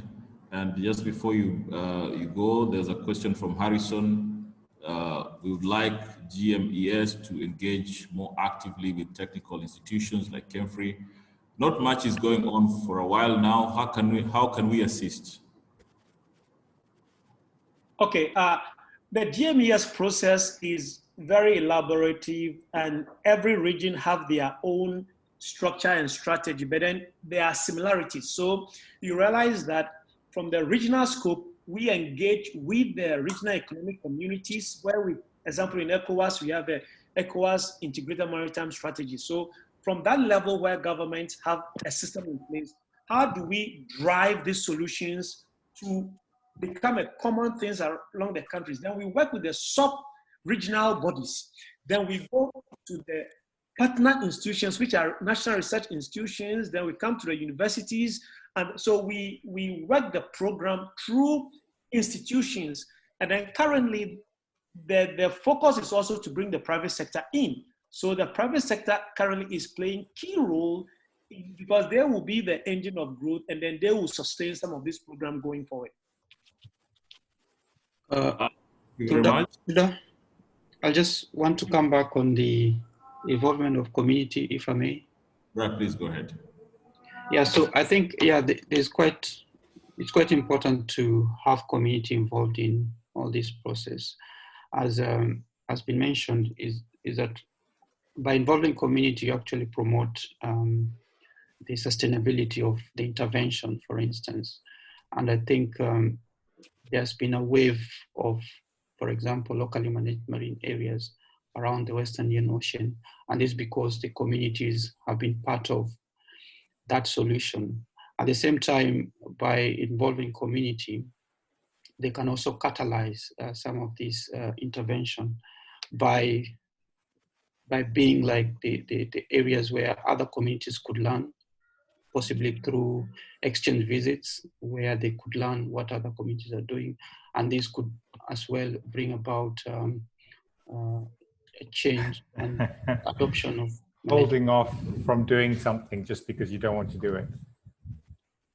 Waiting. I think you know what it means. I think you do. Okay. Yeah. So I think I'll end there for now. All right. Thank you,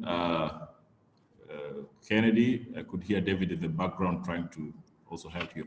Anyway, so we've got this question on collaboration, and I don't know who will take this, but I guess it's good presentation on ocean data. I guess that was from Professor Elham.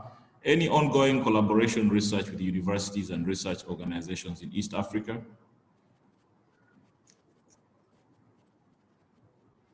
Looks like we've lost the professor.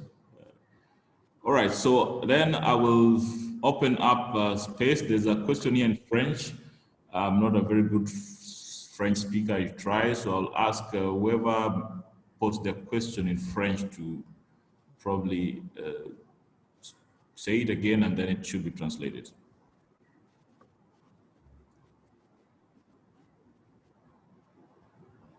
That was... Je ne sais pas si c'est de ma question qu'il s'agit. Can they go ahead? Alors, je ne sais pas si c'est de ma question qu'il s'agit. I don't know. Are you talking about my question? I don't know if it's really my question. I'm from Côte d'Ivoire in West Africa. This is what I was saying. It's important to ensure that all stakeholders are involved in all these processes. When we look at what is happening, we see that throughout the presentation, it's not only talking about the ocean science. We need to involve a lot of other things. We need to use organizations that exist already. We have contributions that come from IOCAFRICA, other organizations. We need to ensure that these people be taken into consideration. This is the comment I want to make, that we need to ensure all stakeholders are involved. Right. Merci beaucoup, Kande. I think that was a comment. So we have more questions coming up, and discussions are also ongoing. So I'll give any of the panelists this time to make any last comments on any of those questions that have been raised. There are a couple, there are many. I may not be able to go through all of them, but I'll give this time to panelists to react to any of the questions or make additions to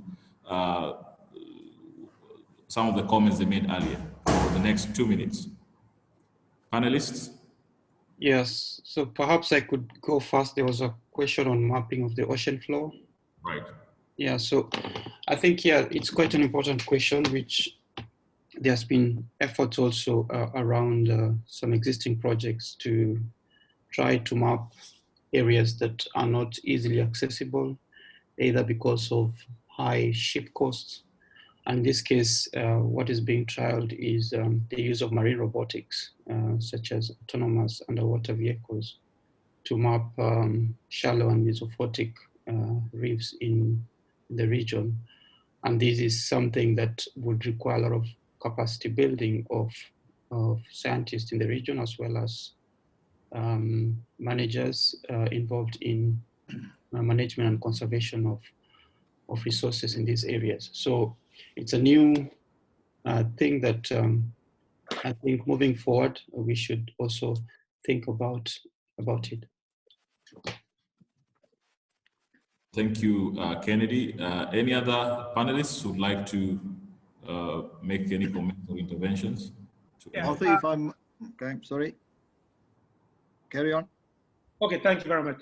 I think one issue that has been raised, I can see on the chat about we not maintaining the capacity that we develop, and I said that we've been developing it for so long.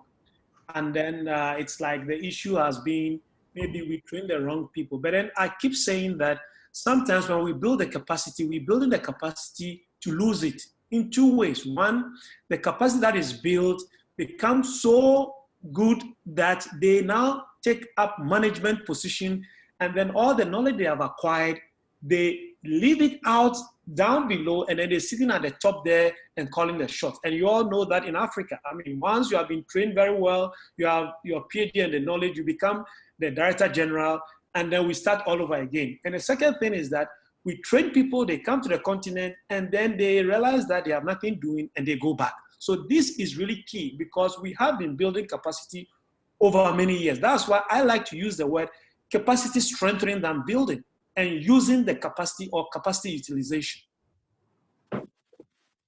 Thank you very much for your comments, Professor. Any other? Yes? Yes, please.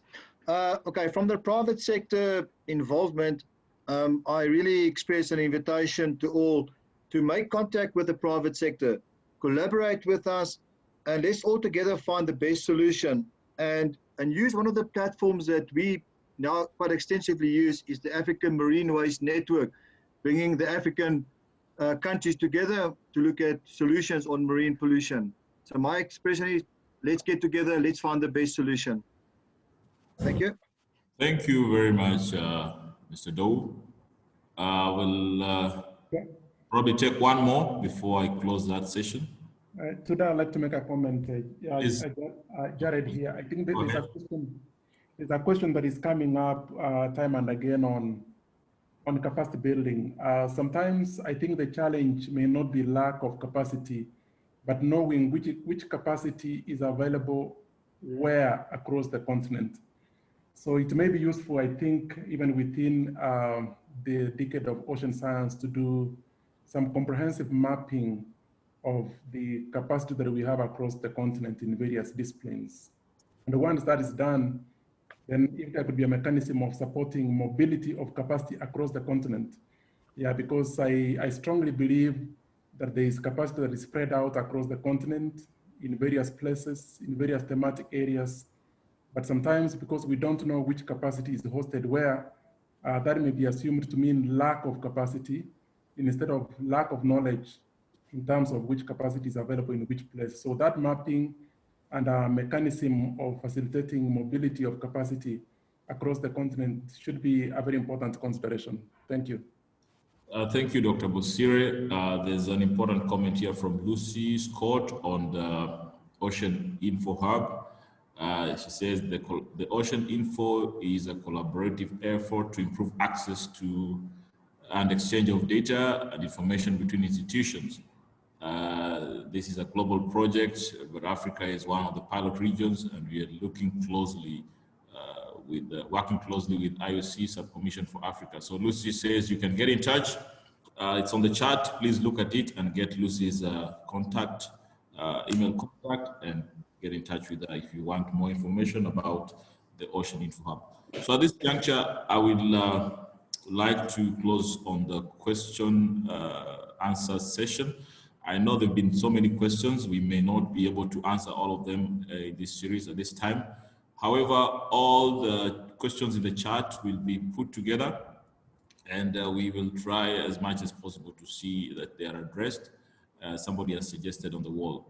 So at this point in time, I want to wrap up this segment and now invite Mika to make the final comments about the session. So Mika, if you are there, I will invite you now to take over. Thank you. Thank you very much, Arthur, for leading us through the session. I'll focus on the next steps, where to go from here. If you give us the next slide, please.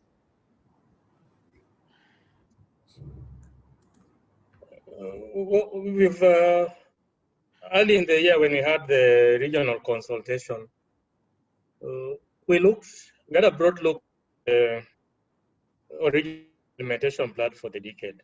And we highlighted several areas where we thought that we need to focus on as a continent. Some of the key messages that we highlighted was, one was how do we harness the demographic dividend by empowering our huge pool of youthful population. And in subsequent discussions that I've had with some of the early career scientists during World Ocean Day and other forums, one thing which keeps coming up is the question of where are the jobs? And it ties in quite well, it ties in with the other statistics that are coming out. Like in Kenya, some of the universities are seeing fewer enrollments for marine-related courses, which they introduced to try address provision of a capacity for the mobilizing the blue economy. Why are our youth not going into marine science?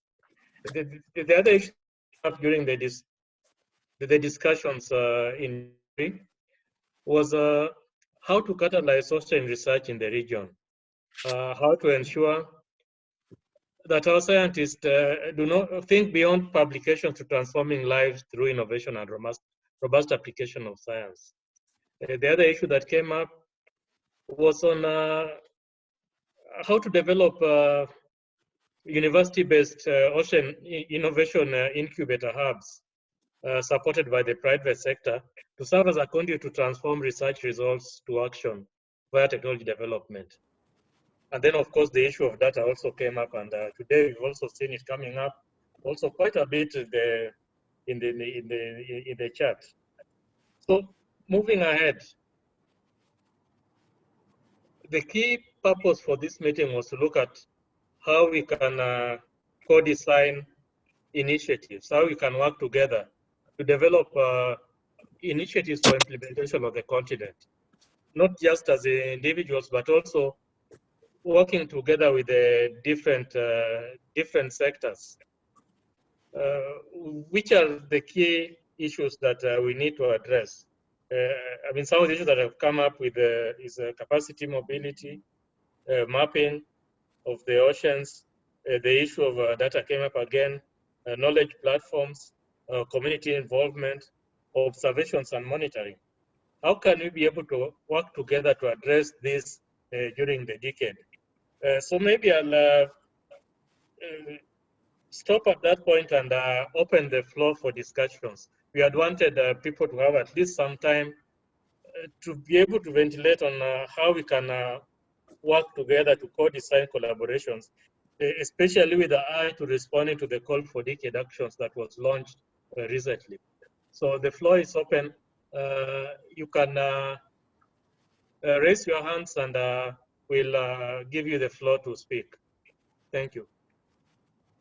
Thank you, Mika. So as Mika said, the floor is open. We have about 15 minutes for ventilating and open discussion. So please feel free to raise your hand and then we'll give you the chance to speak.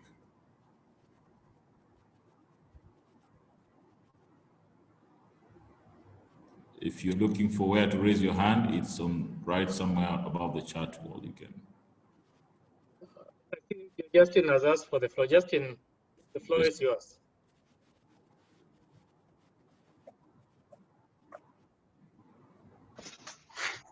Good afternoon, Mika. Can you hear me? Yes, I can hear you. Go ahead. Good afternoon, Mika, and congratulations for hosting this important meeting. And hello to all colleagues. Now, the first point that I would like to raise is to support the view that there is a good level of capacity in Africa in ocean science and even in innovation. The point is that collectively, we do not have the clear map of existing facilities in Africa. That is a key challenge.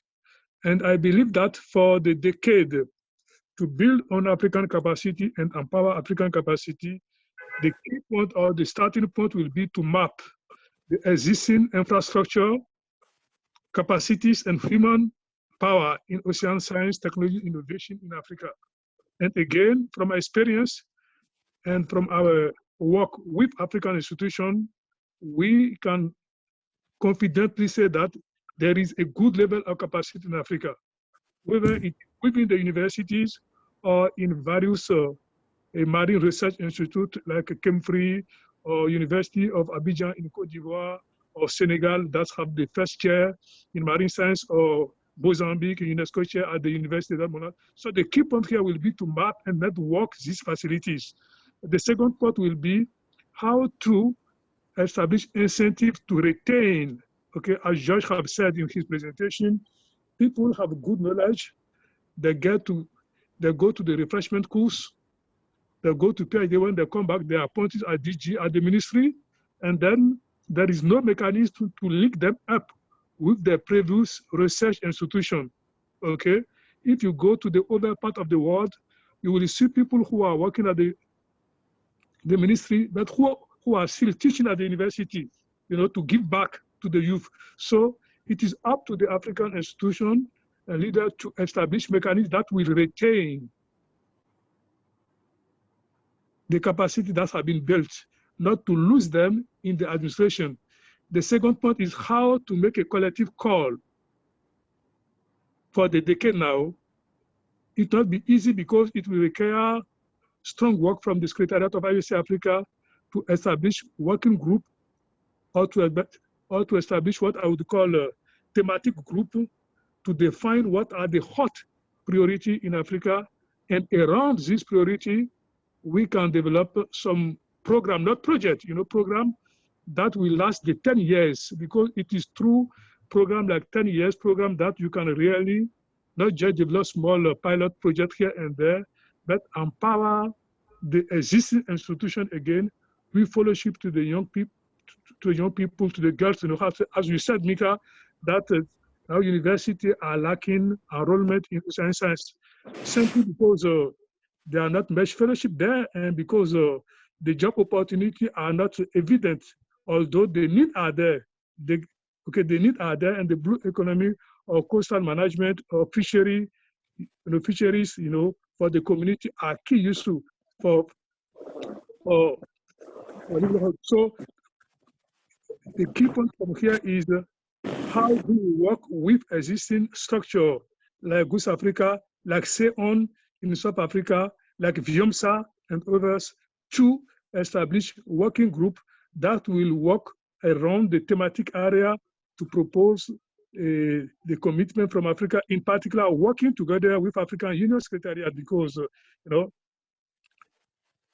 GMS Africa is linking up with a research network in marine science in Africa, and the African Union itself has now developed and adopted the Blue Economy Strategy for Africa. They hosted last week a meeting on how to implement the Blue Economy Strategy for Africa. You know, I did follow this meeting last week, so we need to network to connect with African Union and to really build synergy, because no single institution or no single country in Africa can really work to contribute as it requires to the decade or take advantage from it. It will be through synergy, it will be through the collective work with network of, again, universities, research institution, or NGO in Africa, that the contribution and commitment of Africa to the decade will be really visible and long-lasting. Thank you, Mika, for giving me the floor, and again, congratulations to you and your team for hosting this important meeting. Thank you. Bye-bye.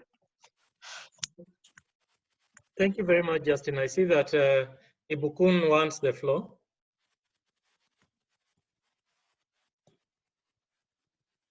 Good afternoon, everyone. Thank you very much, Mika and the team, for putting this together. And I would like to say super congratulations to you. Building on what Mr. also already mentioned, I would like to point out also the need to, the role that champions and leaders can play in improving ocean science capacity in Africa. This role is very critical as leaders with political will to drive the process and garner support for improved ocean science capacity development in Africa is important. And also this also is linked to how early career researchers can be mentored, because this is actually a platform or an avenue that we can start to build dynamic ocean science interface that can provide policy relevant scientific information to decision makers and stakeholders. So we need to start to identify these champions of change, these leaders that are interested in the ocean sphere and can start to accommodate or start to influence capacity building for ocean science, and also to gain political buy-in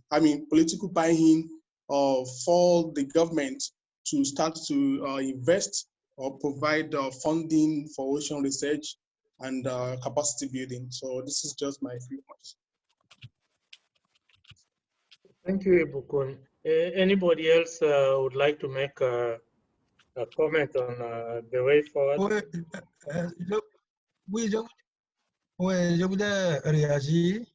Yes, I would like to say something. Please go ahead, Professor Fian. Yes, good afternoon, everyone. First and foremost, I would like to thank the organizers of this webinar. But I think that what is important is sometimes that we behave like ostriches. You see, ocean science is very expensive. You don't just take a vehicle and you take a container to go and take some water to do research on it. It's a very expensive initiative. We need to get means to enable us to do this work. We need to have means, and to have these means, we need to try to see how we can talk to decision makers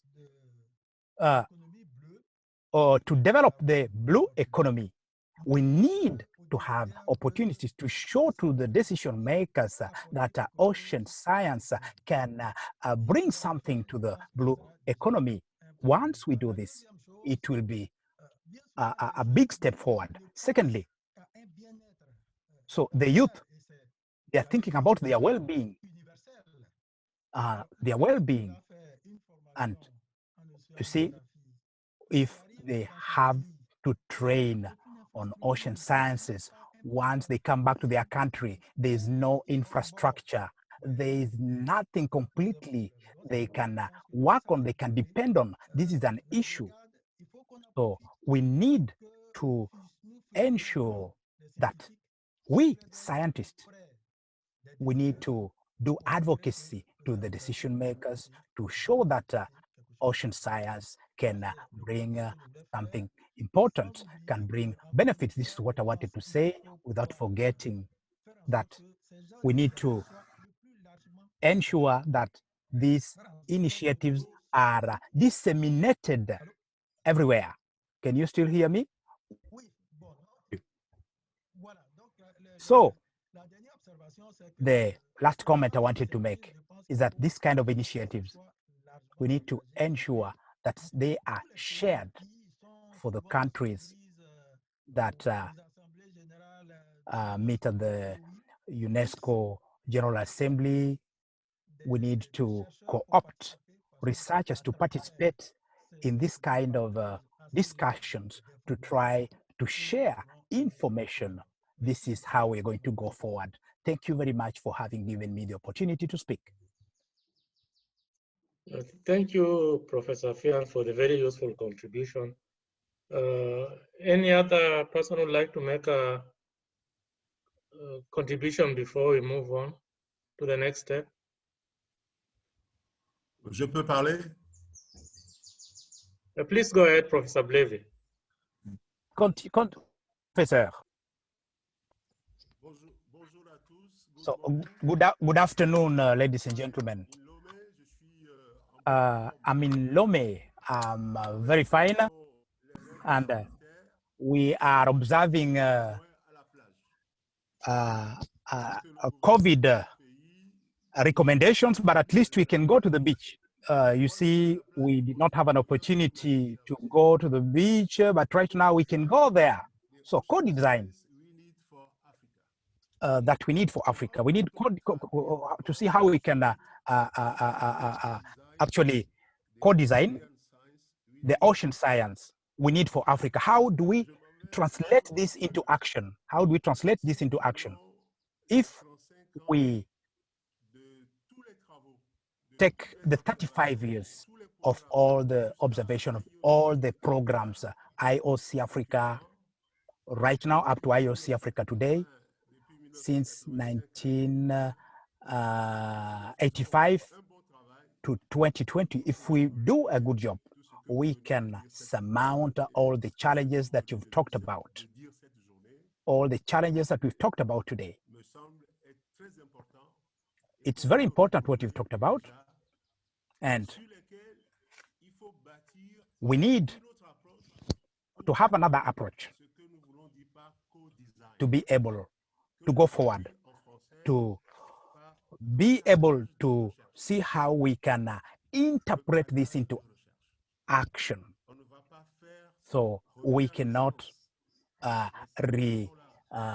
invent science. Science is there. We are going to continue teaching science to the future generations, to the students who are already in the universities, but we need to see how we can now support these people that we are training. That's why we need to have collaboration mechanisms. What kind of mechanisms we need to make, or rather have? We need to go out, think out of the box. That's why I talk about an approach that needs us to take ocean science as well as the related sciences to ensure that we have partnerships that are going to help us to see how we can make our programs sustainable. Since 2017, we have seen cooperation in the military field, for instance, because they already have equipment, they already have boats. We need to have equipment. Professor George talked of data. Yes, we agree. We need data. We are going to talk about data even for times to come, but how are you going to get this information? How are you going to get this data? We need equipment. Lomé, the Lomé port. We talked about it as the hub of Africa, but this port does not have equipment that can even measure the speed of wind coming through the port as boats and ships approach. We don't have any equipment. So we need equipment to be able to actually get this data, to be able to support research. If we don't have equipment, we cannot go forward. That's why I'm saying that the politicians, political decision makers, what do they want? They need security. So they give means to the military, to the navy. They have boats. they have platforms on these boats that they can use to get data. They can get information on everything that's happening in the ocean, because that's where they see the benefits. That's where they see the benefits. But with us, we don't have any equipment. So we need to give equipment to our researchers to go and install this equipment to the ocean, and then they take time to go and get this equipment, go and get data out of it, and then see how we can apply this data. So you see, this is something that we really need to see.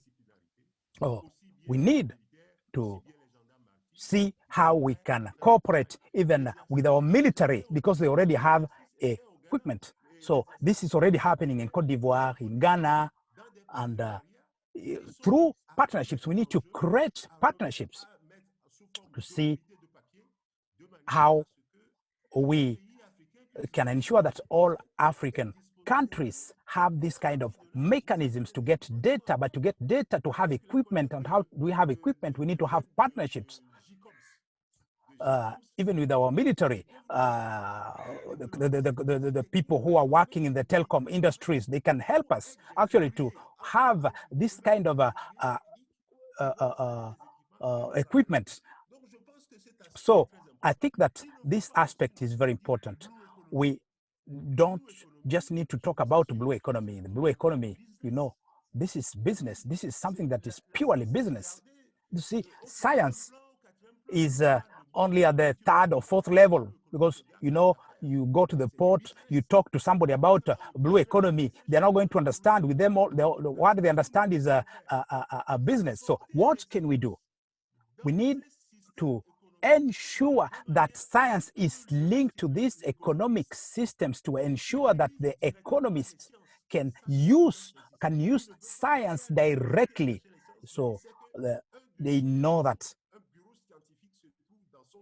once they have already a department at the port rather, that's where they can get information, how they can apply this scientific data and link it to the business opportunities. That's how these people are going to listen to us. I would like to say that we have a program in Africa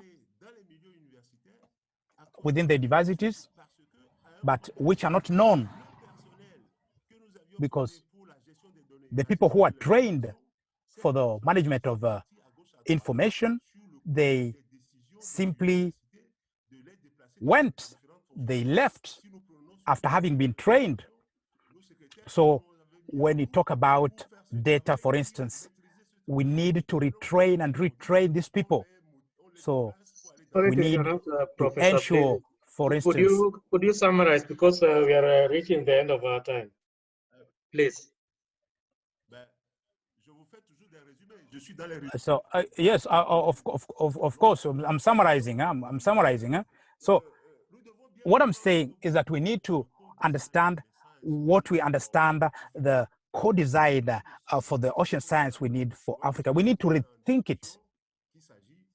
We need to see how we can support research, but also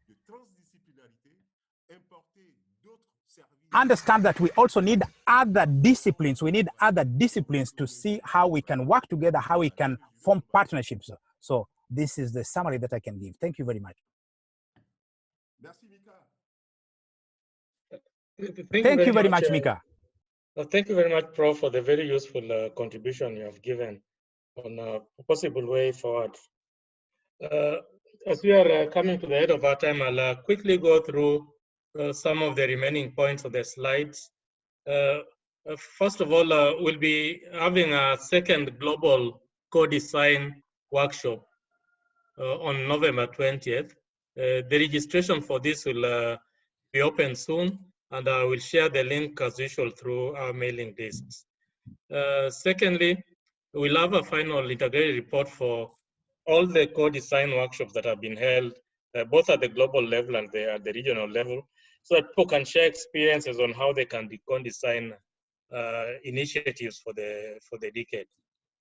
The fourth item I'd like us to reflect on is how do we develop the regional action plan for the decade? Should we think of establishing a regional decade steering committee? And what should be the membership of such a committee? I'd like us to put our comments in the chat box, then we'll compile all this together as our time is running out. Then the fifth item I wanted to highlight is the offer of Egypt to host a kickoff conference for the UN Decade of Ocean Science for Sustainable Development for our region, thus for Africa and the adjacent island states. This had initially been planned for early in the year, February, but due to the current sanitary situation, it will not be possible to hold it early in the year. Our proposal is to postpone this to later in the year and have a series of virtual meetings early in the year, which will cover specific topics building up to a face-to-face conference later on in the year. Then finally, I wanted to draw your attention again to the call for decade actions that was launched on 15th of October. This call is open up to 15th of January. We should reflect on how do we work together to respond to this call. What information have we received from today's session that we can use to respond to the call? We will be developing a short discussion paper based on the outcomes of today's meeting, which we'll then share with all the participants and through a mailing list to enable all of us to be able to establish partnerships that can respond to the calls. Thank you. Maybe if we have any one or two burning questions, otherwise we will be coming to an end of the meeting. So unless there's any very burning question or comments, then I'd like to thank you all very much for joining us in this meeting. I look forward to you joining us in the global... Hello, Mika. Yes? Mika, s'il vous plaît. Yes, Professor Blevy. Mika, please. I thought that we are going to make a list of points and then have discussions. There's a colleague that talks about something important on how we can make use of data. Somebody talked about how we can make a link to the our work to the community, making a link between our work and the community. And so I wanted also that we have a shared agreement on what we mean by co-design. So wanted to see the opinion of other colleagues on this kind of issues, on this kind of discussions. You see, we've just most of the time listened, so this is not going to enable us to better understand that we needed to have more discussions to ensure that we really benefit from this, to listen to each other, to discuss. I think this is something that's very important. So to understand each one's point of view with regard to this issue.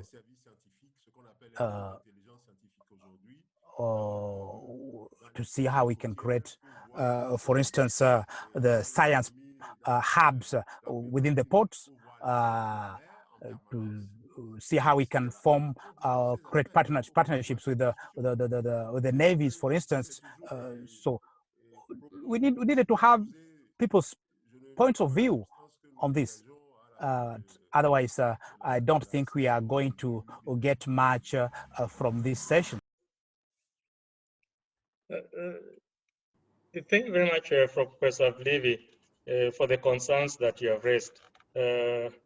Really, our challenge is how much time can we keep people in an online meeting? I think coming 2 hours is a reasonable amount of time to have an online meeting. And the idea is that for the first meeting, we were basically looking at the general general situation and highlighting key issues that needs to be discussed further, which we have already done. What we'll then do, like I mentioned, is that we will look at in the coming year at holding focused meeting, looking specifically at a topic where we'll be able to ventilate on a much at length for a given topic. So we'll have this opportunity again. For today, the focus was on, first of all, highlighting how do we co-design, how do we work together, what are the opportunities? And already quite a lot of information has come, not just from the presentations that were given by the invited experts, but also from the chat. That's why I'd mentioned that we are going to prepare a short discussion paper, which will guide us as we move ahead, so that we are able to ventilate much further on this. We'll try and do this in as short a time as possible, so that we are able to give people from the region an opportunity to develop the partnerships that they are able to work together on specific topics. So the opportunity will come again. Once we prepare the discussion paper, people will be able to see their entry points, which are the specific topics that they are going to work on.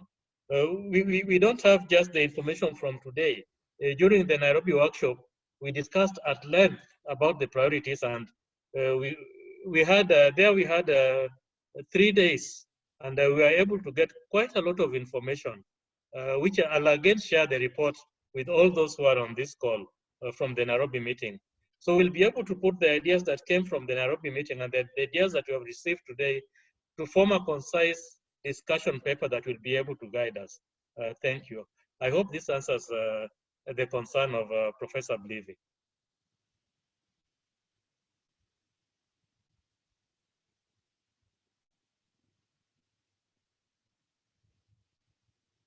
So I'll therefore like to encourage all of you to put any other additional information you might have on the chart, so that we are able to compile all this together. We'll try to have this ready in as short a time as possible within the next couple of weeks, and share with all of you. And the interpretation of the document might take a bit longer, but the document in English will be ready within the next couple of weeks. I'd like to once again to thank all of you for joining us in this meeting, and the continued interest and support that you've shown for the development of the decade. We hope to be able to engage you much more closer as we move towards the start of the decade. Thank you very much, and I look forward to working with all of you as we move ahead. Thank you.